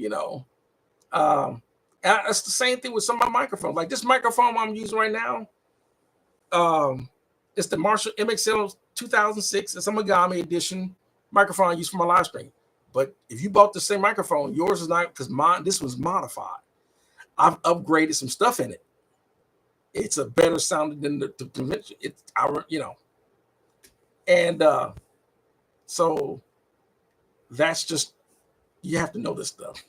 So I'm laughing about a poo-poo in my diaper. Poo-poo in my diaper. Hey, what's going on? Welcome. And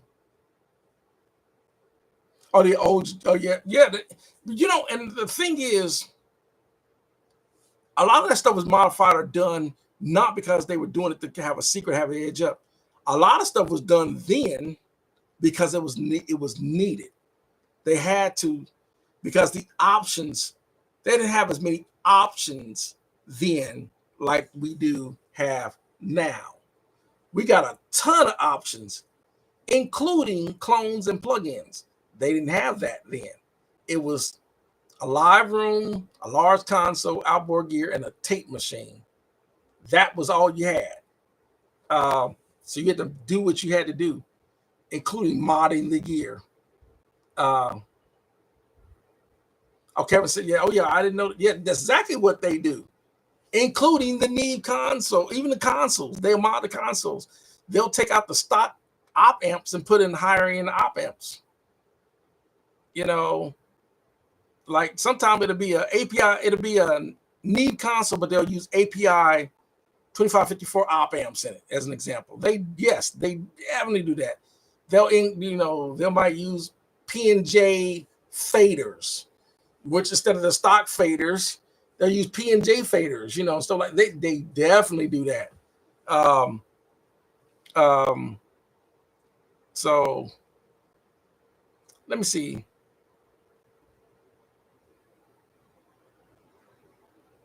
Oh yeah, Ward says the more expensive. Yeah, I mean, I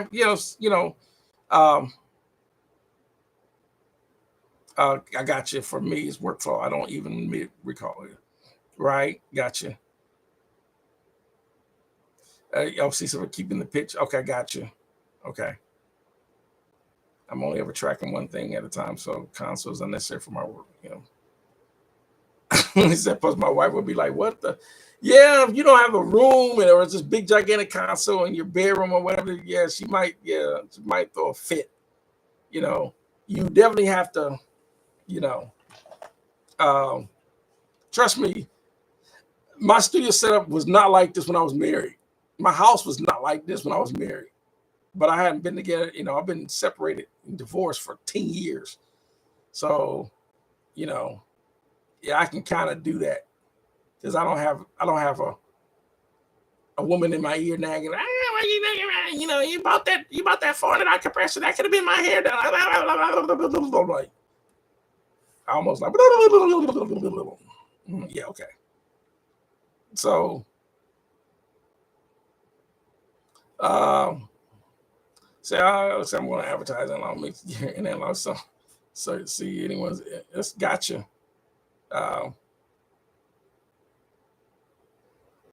Yeah, so like I said, it really depends on how you want to work and your workflow and how you really want to do things. And the way some people work is perfectly working, just working with the keyboard, mouse, and the controller. Some people just love to work that way. It's just, there's nothing wrong with it.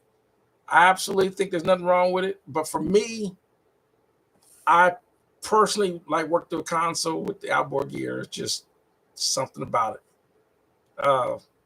So, oh, Max says my wife is awesome, but not sure about an SSL in the lounge room. I'll tell you what. You say your wife is awesome, but not sure about that. Okay, go get that SSL. I don't think. Yeah. She gonna throw a fit. What the hell? What you need that for? It's huge. It's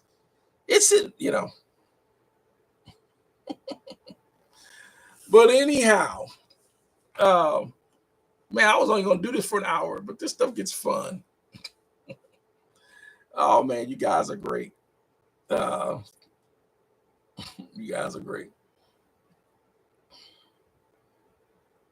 See, when you dig into a console, they just do something that I never get out of a plug.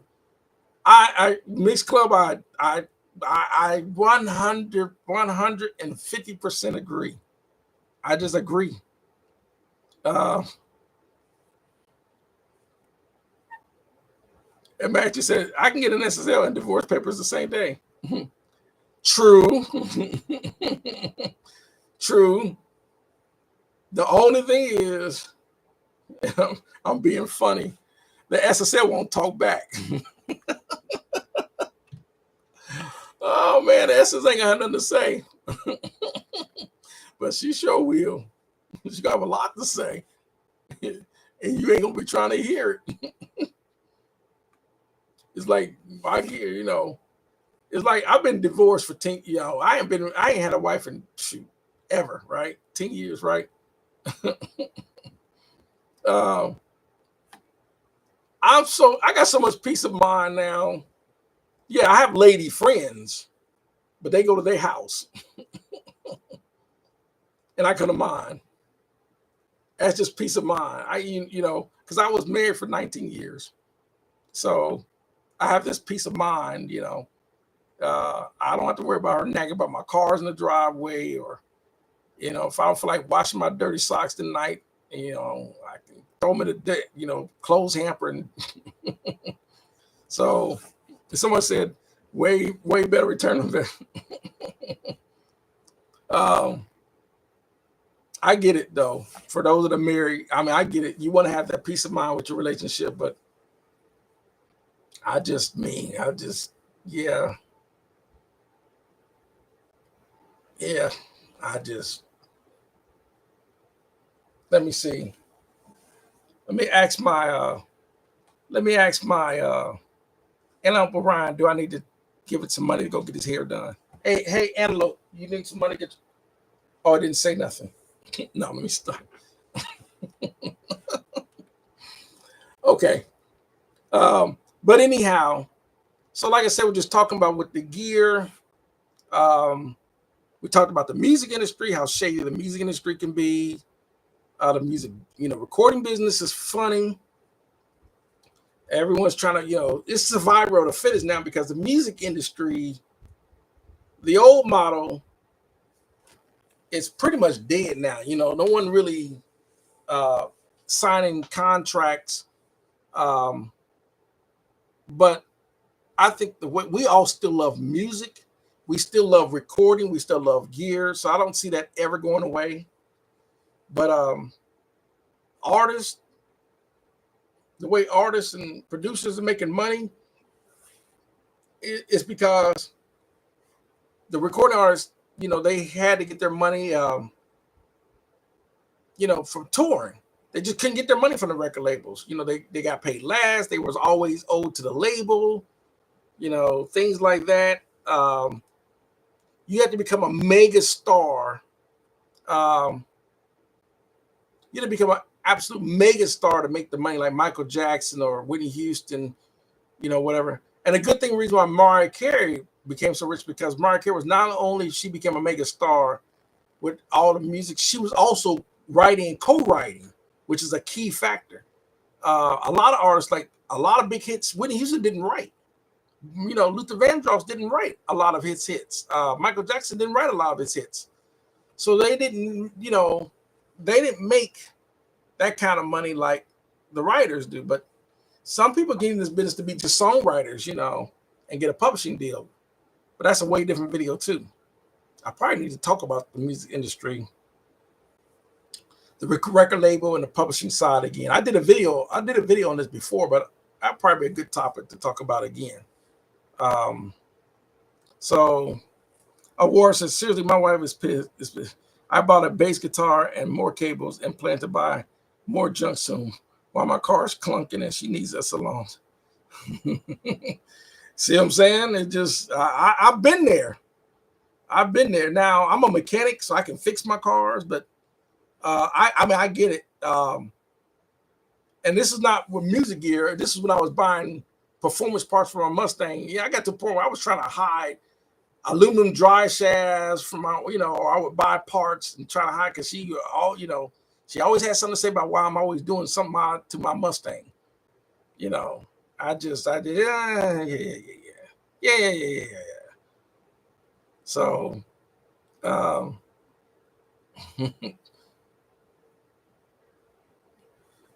let's see. Yep, man, that's right, Mark. Anything doing music is doing it because we just love. Yeah, that's because it's, like I said, producers and all that. And there are artists or producers and sort of that, you can make millions of dollars. It's just, it's such, it really, I know we had to talk about that on another day. So he said, sponsor, but analog will never go. No, actually, none of this is going away, whether it's analog or even plugins or DWs. That let you know it's that time. The way we're doing things today, that ain't going away. But how people can make the money and all that is still in a limbo state. Because the internet, because the access to the internet. It's like right now, in order for me to listen to my favorite music, I would have to literally go buy it. But now I can go to YouTube and just listen to it. That changed the access, which means, well, why would I need to go buy, this song by this artist? I can just go on YouTube. Someone's uploaded on YouTube. I can listen to it anytime I want. That's, so let me see. Yep. Oh, okay. See, Jimmy Jam still has all his gear from back in the day.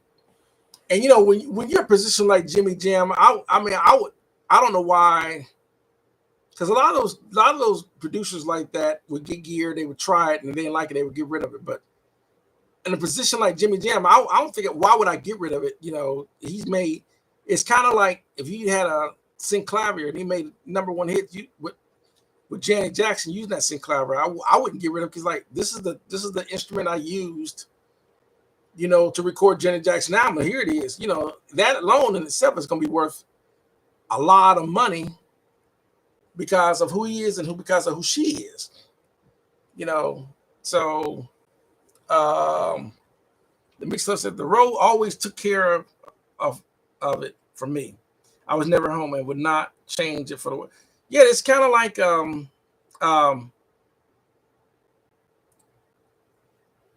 when you're touring, if you're like Janet Jackson and you're touring and you're selling out concerts, yeah, you're gonna make money. Hands down. Big name like that, you're definitely gonna make money. But as a brand new struggling artist, because touring is expensive. If you don't have the touring support and the touring, it'll make you think twice. That's the reason why a new artist was borrowing money against the label, and getting in debt with their label because they couldn't afford the tour, because they definitely weren't going to make the money off the record sales. So let's see. I'll sponsor, and also there's a reason why old gear is more than new high tech gear. Well, it's kind of like it's the staple pieces too. A Neve 8048 console, Pultec, EQ,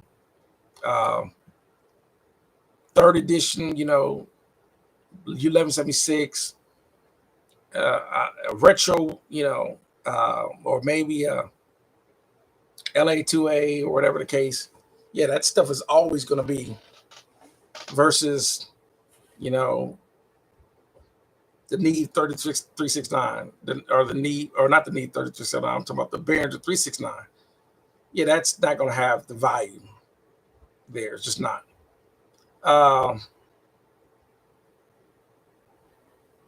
Somebody's saying, let me see. Only thing about is maintenance.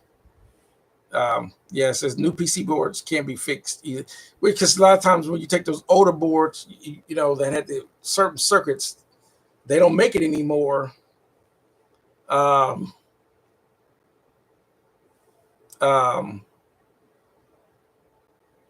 Then you're gonna, it's gonna be hard to get it to repair because they just don't make the components anymore.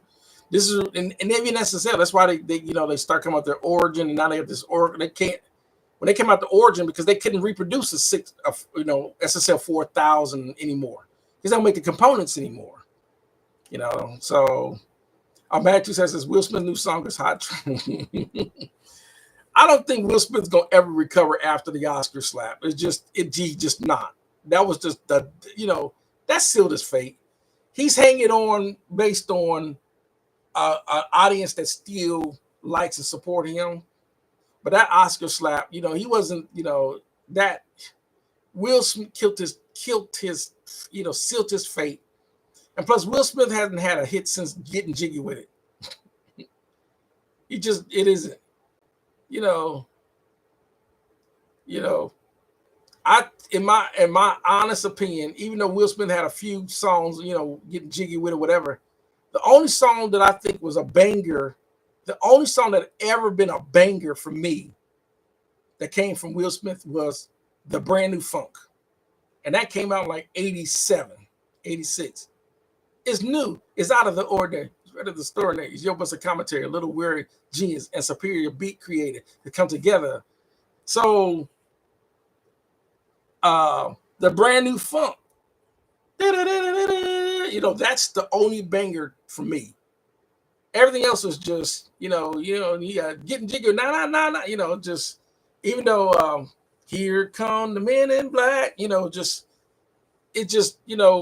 Smith, because he, after going and becoming the Fresh Prince of Bel-Air, and then he started doing movies, Independence Day and, I Am Legend and stuff like that. It just, Will's just don't have the music. He was, and you're talking the 80s, right? He was Will Smith, with the Fresh Prince and, DJ Jazzy Jeff. That was his prime. That's just me.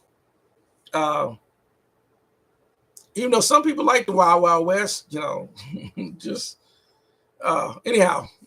So let me move on. So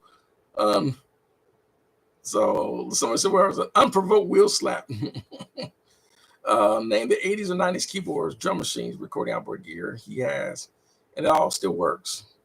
Yeah, I mean, the one thing about, even if it's old gear, like I have an Ensoniq SQ1 Plus.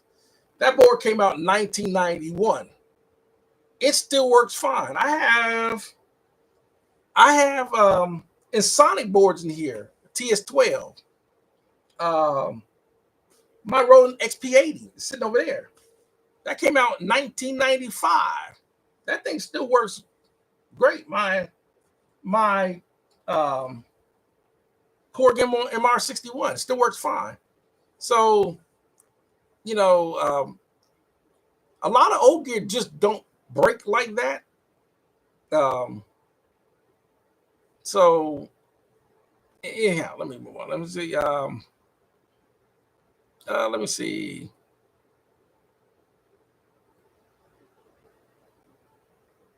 Let's see. War says, beat for Wild Wild West is amazing. If it was a different song, it could be cool. Okay, gotcha. The Wild Wild West. Like I said, Will Smith, plus there was Summertime, Summertime. Y'all remember that one. But Will really, Will's biggest money was not coming from his music stuff, it was coming from his movies. From him doing Muhammad Ali to, he just got finished playing the father for the Williams, Serena Williams and all that in that movie. I actually like iRobot with Will Smith and iRobot. I thought that was a good movie. So, and then of course people like Men in Black, Independence Day, I think he kind of overacted in Independence Day. But that's just my thoughts.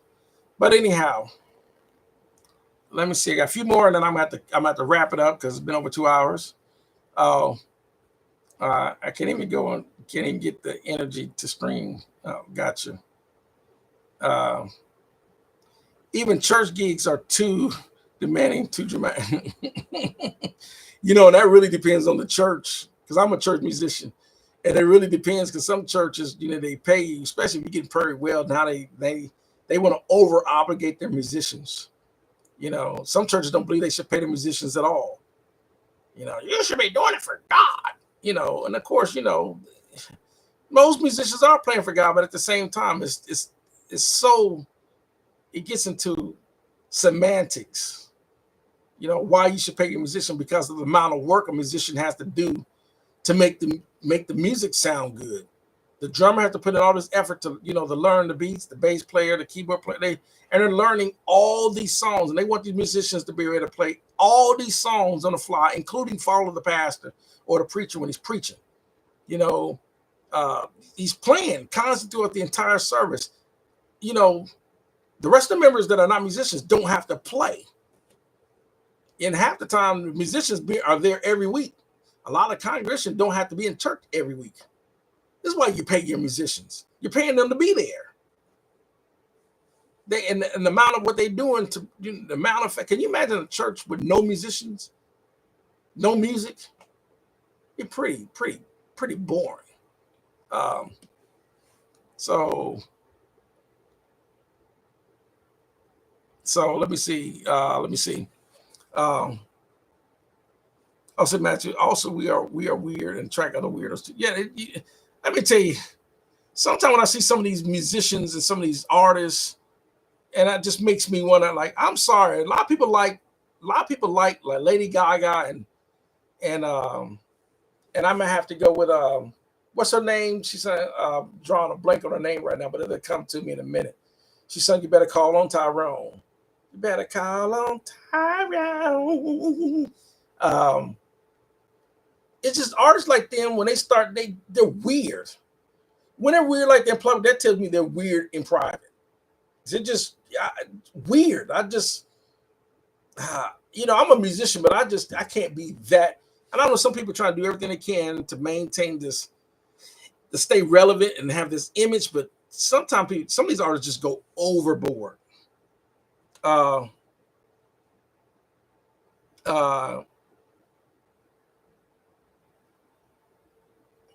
He saw he lost me when he said the lyric, "I got so many Grammys I can't fill up my cheese board," or whatever. I don't know how many Grammys we'll have. I don't know. So I know I got a Grammy. Y'all want to see my Grammy? I got a Grammy.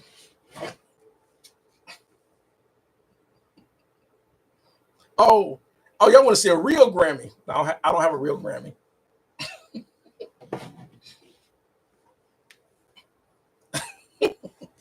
Okay. So, he said, "Let me type before y'all go." Yeah. Some too. Oh yeah, someone said the worship service is a whole other thing. Let me see. Let's see, Jimmy Jam. Yeah, gotcha. So he said, someone said, "I got a Grammy too. My grandma." Hey, Grammy. That's funny. Erykah Badu, that's her name. Just weird. So I thought, when she did that whole thing where she took off her clothes in the middle of Dilly Plaza in Dallas, I thought that was a state. No, she did that. That was unrehearsed. She got fined by the city. I didn't know that. She had actually just decided to take off her clothes and lay in them, I mean, it's people, they probably think, what the hell is wrong with her? But anyhow, but she do have some nice tracks, music though, but she's weird. But anyhow, moving on.